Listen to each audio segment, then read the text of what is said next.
Good evening, dropouts.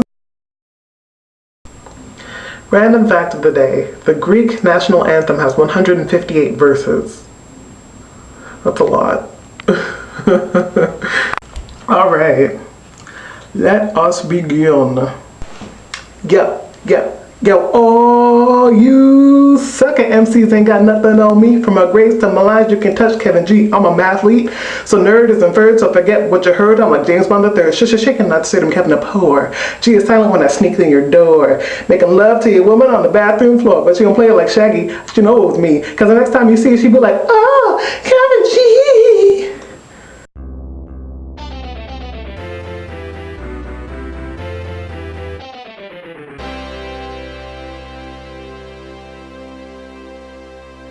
I'm wearing a sideways cap because I'm gangster. Got my medallion because I'm gangster, yeah. That was from Jeff's challenge from 2 weeks ago. He challenged me to do a scene from my favorite film. That wasn't my, if you guessed the movie, that's not my favorite film, but I think it's really funny. Mikey, your question was, how did you get into the Harry Potter books?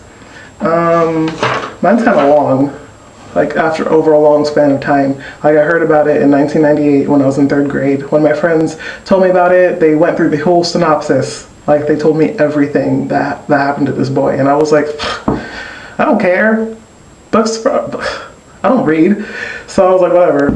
But then like 2 years later, like 2000, I was in Ross one day and it was when Goblet of Fire had come out.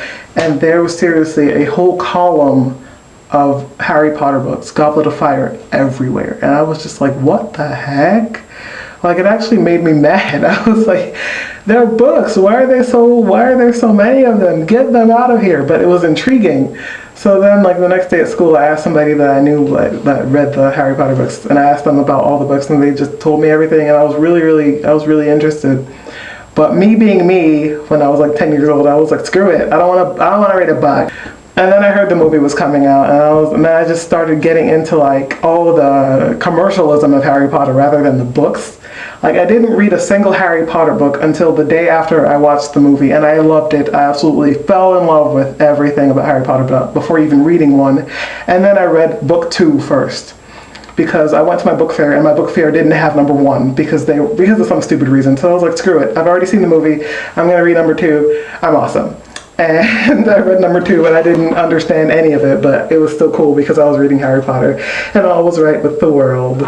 Jeff, your question was, what is your favorite part of the Harry Potter books? My favorite part is probably when, at the end of The Prince's Tale, when Harry comes out of the Pensieve and he's like, I have to die, this is what has to happen, I have to sacrifice myself. I was like, that's my boy.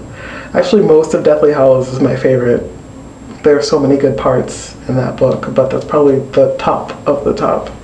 Jenny, I watched your video so many times this week. It was really funny, especially the part where you're talking about how you got into the Harry Potter books. I was like, that's exactly what happened to me. I just didn't want anything to do with them, but I'm in them now, so that's good. Yay!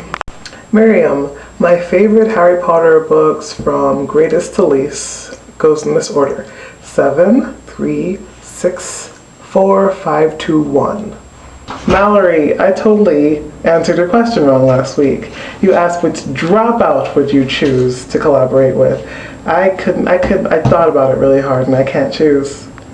I would just squeeze all 5 of you in my video and it would be what an awesome week.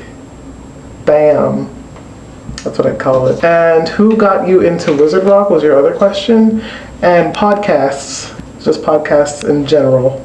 Just like Pottercast, I was listening to the Phoenix Rising episode and the Whomping Willows was playing and I was like, this is cool. And I listened to Alleycast and Podcast of Awesome and WZRD, your Wizard Rock station. Just all of those got me into Wizard Rock. Jeff, you played Wicked at the end of your video this week. It was the Japanese cast. That was good. It's really good. But if you want to see awesome, like amazing, like blow your pants off awesome, listen to the German cast of Wicked.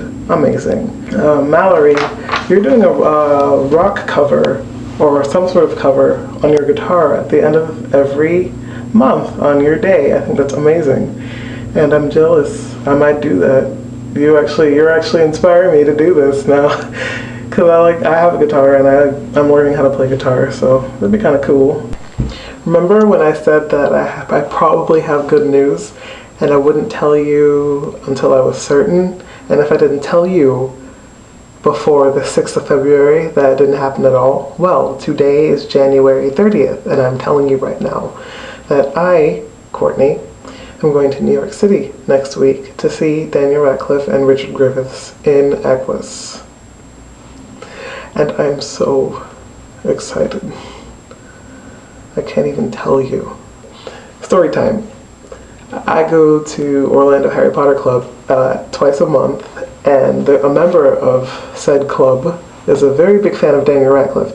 So she bought lots of tickets to see Equus for the closing week, and she bought a little bit too many. So she asked everybody in the club if anybody wanted to go. And I was like, me and another person said that they're going. So they're going from the 3rd to the 5th, and I'm going on closing day. So thank you, God. Yeah, and the surprise does not end there. I don't have just one free ticket. I have 2 free tickets to the closing day of Equus on Broadway with Daniel Radcliffe and Richard Griffiths. And I want one of you dropouts to come with me. This is my week's challenge. This is my week's challenge. Whoever I roll is going with me to see him on Broadway on the 8th. And I'm not kidding. If I roll you, you're going. You're going. You have no say in this. You're right.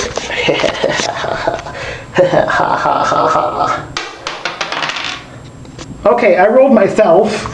Reroll. Reroll. Reroll. 5. Oh, good.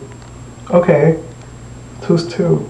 Jenny, who lives in Arizona, who's the farthest away from Broadway, will be coming with me, I guess. I hope you can go, Jenny.